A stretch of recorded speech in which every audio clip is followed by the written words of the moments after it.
Hello, mi piti ho avelin kahin lim ki novin tu chana hin to so jing ho zo si chunga ama sa penin ki pa thu kahin sei kinin lung si te in video hi share ball the ho in ai na ball pi uvin lang state WhatsApp status sa be hi zong le tu ni a hin chi kanunga ho khon ne kha imu de hi te in nambon ne kha collection kahin ballin hi cho hi masanga pana kum khat wang chal thing zep nai po in hi chicken khui pat now hi 8 months 9 months so hi di tam wang chu ka he po in a che chu hin la tu na hi atha bia collection ka hin bol ki ding a hi in cha ka ki a zong hi ke ding in wang chun neu khala alin zep min che hong ta ya hi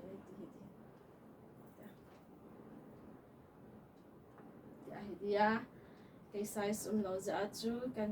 chỉ cắt cả hình nhau khát cho alu sẽ miên chỉ khi ấy họ năm vona ấy họ năm bốn cái gì đó ấy họ culture khi trông khu chỉ ta bằng khu cái hình bò lúa hiện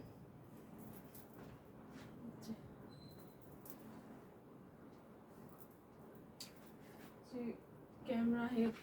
kim một thầy dẹp là phải đi bốn việc nói rằng kim một thầy nào sẽ hiện bốn việc hi khúc khát khúc ni khúc thum hi ta hi aman ki hi hiện to akan kahin việc pa hi là khúc ni pa hiện kim thầy lên phải đấy khúc ni pa hiện khúc khát pa dòng kan vật sa điều hiện chilai design zat hi in v shape hi in chilai hi apa uma chilang hi umbrella che hi in tu khub khat pa chu ka hin ve sa de hi in a khub dung zuya hi aman zong ki hi in chi khub khat pa song khol chu chi hi in a song khola wa hi khúc ni cái mang ai hiện chỉ là dòng hi chút chi ai hiện aban này chỉ là abana dòng hi azem chi pa vang hi abana azem chi po in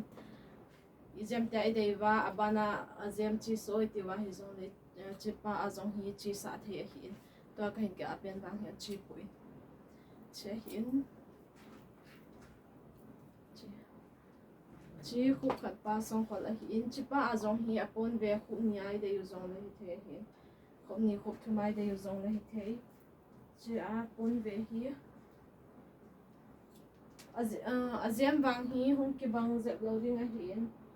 hong ki bang loading ka ti chu tu apon ve kan ve sa diu hi azem song khol choma a hi in chỉ có chơi xong khola hi le tu akabe ta bang khub ni hi za chu chỉ pa hi khub khat a hi chỉ khub khat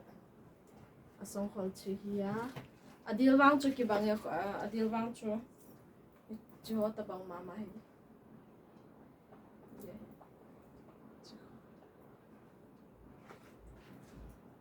an zo teng anaya adil ho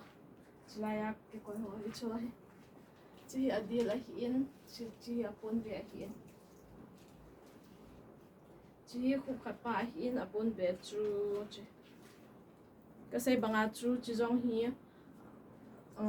apon ve khúc ni a hi za chu chi ka hin ve so hi tan azem wang chu neu khat a hiin chi tan tin chu lan ra ke apon ve chu to a hi aza chom zep khat kan ve sa hin adang chu hi le to ka hin ve sa ho ma mau chu hin chapanga a hin chapanga hi banga chu design pon ve hi a khau ma hi za hi chapang dinga zong boi lo ba le pon ve a ve thei lo ho dinga zong ki zan a hi ya hoi hi tu chipa wang hi chiwang hi le tu ka hin kya ho hi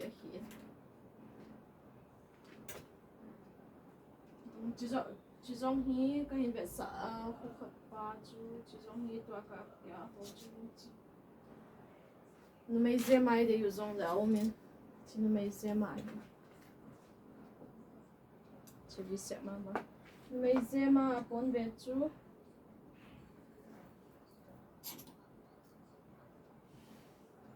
nu mai zem pe na he apon ve ka hin la do chu lai la hin ka koi tha ko in apon ve cho zo a ho to chun ki bang ve ve a hi apon ve a khup thum chi a hi nu mai ze ma chu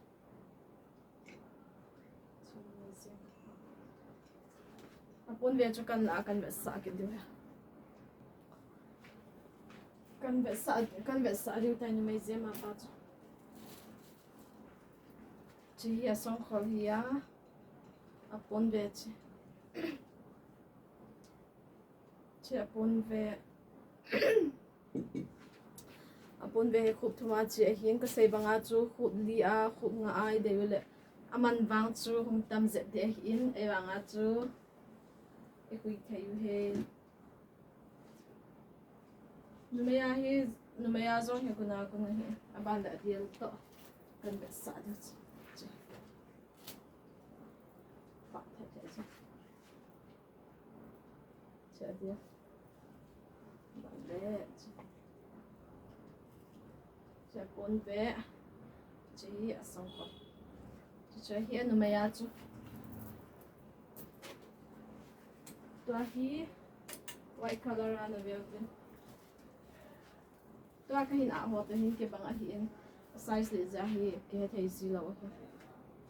ka lo to ka hin ka ba che hin a dil zong hi a kang a hin cha pun ve wang a bom a hin je che pun ve a kang hi ne khat transparent je ni pi sei wang a kang a hi a pon quality bon ni ki bang cha zong le a kang hi ne khat ga apazet da na ho kesi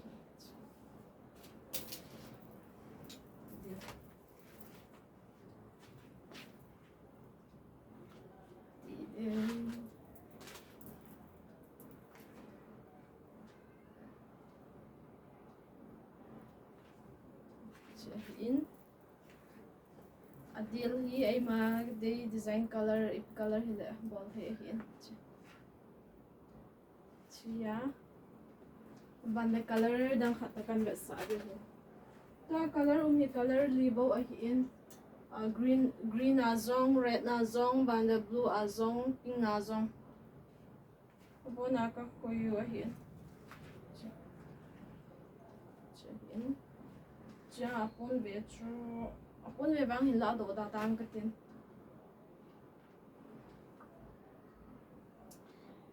idei va hi le description a zong contact number ka hin koi ding a hi in ban the comment a zong pin ka hin boarding a hi number chu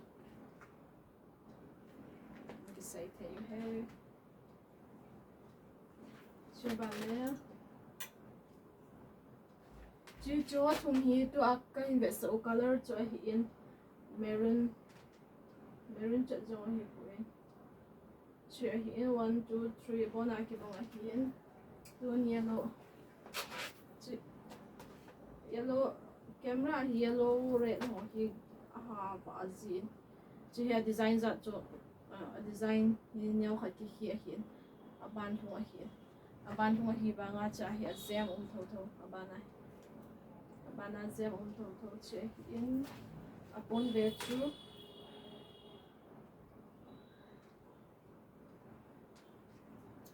tu chunga ho hi tam zo khup ni ngan a in khup khan hi anyaw zem size len zem ho ding anyaw zem a so zong om chen ban le khup ni pa hi ha gun do in ze chu man zong tam zem hi za hoi zem di mo chia adil to kan be sa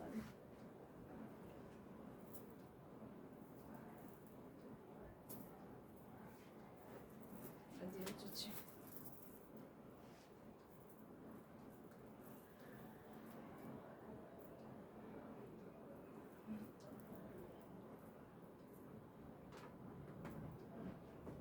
chi hin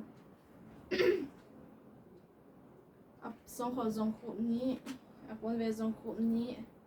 adila bang hi khup kan si khup ni len wal jing adila he zi lo he adila khup ni ba chan lang pe he an pha ni ta ball si aban na ka sei nom chu pon ve zong hi cha noi lang ho hi machine ki te da hi po in machine itale chilai azem hung chi lai hi hiu pat nung kim ho ho aben hoi zi po in ti za cho bon a he khot khuya ki ball a hi in asong kho zong na bon finishing hand work nga ki ball a hi in cha song kho zong he bon na ba la bon be zong isei la he them lo khat le ni yum zi ovin machine ita he le chun I hui pe na ko ki chai jing abeya be a hi in abeya be ki til anava a hi in chilai ho hi hui pe na ko machine zrat til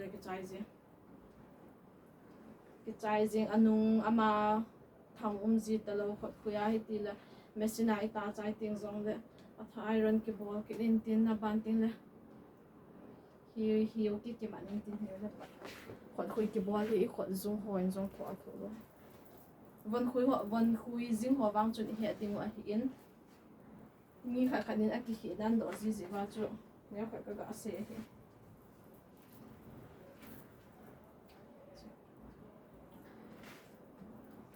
to hi chulai anaya hi kha ve kan be sa no mo hi kha ve kan be sa di wa hi anaya che hi in adil ho chadil ho ive na hi le tuya tu he himu ho chu ban le che pon be in asong khala chi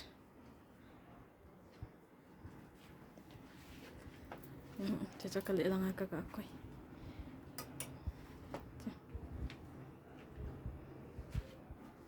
ka sei bang a chu abana he azem khap lo ma hi che hi le ai ma ho dei cho hi ta in tunya video tunya ka hin be sa no mo chu che pon be